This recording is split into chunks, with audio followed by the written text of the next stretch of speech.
Some would call her the hottie of the industry. Others would call her the thottie of the industry.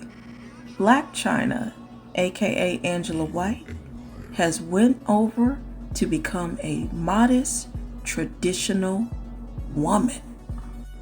Nice. She's looking real traditional here, guys. I'm feeling it.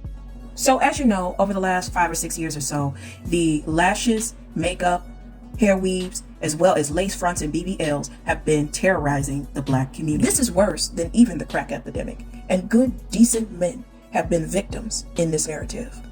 I happened to catch this post on Facebook, and it appears that she was tired of terrorizing Black men too with this awfulness that is BBLs and lace fronts, and gave her life over to Christ.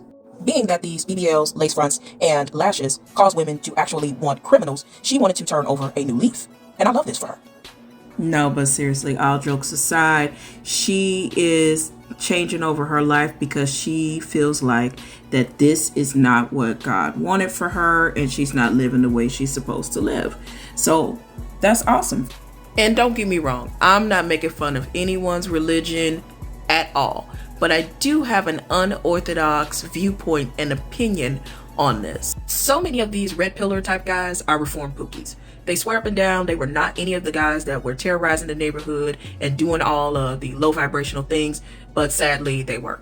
And a lot of them have gotten jobs, they have kids now, and they've latched on to religious and red pill rhetoric. As evidenced by PPB activity, their actions don't necessarily match up with their rhetoric, right?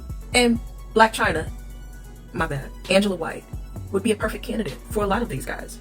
She has all the know-how of a gold digger and a 304, which there are some benefits to that. If it's one thing that a 304 and a gold digger know, it's how to make a man feel indispensable. And what do these men be complaining about all day long on this app? Black women don't know how to make a man feel like a man. Black women act like they don't need a man. So since they want to feel indispensable, since they want someone who is dutiful, and they want someone who is committed to being a traditional wife, who's going to commit more to being a traditional wife than somebody who's trying to reform themselves? You see? So you know what? I support you, Angela White, and I'm here for it. Brothers, y'all need to go out and get you a reformed woman because she got everything you need.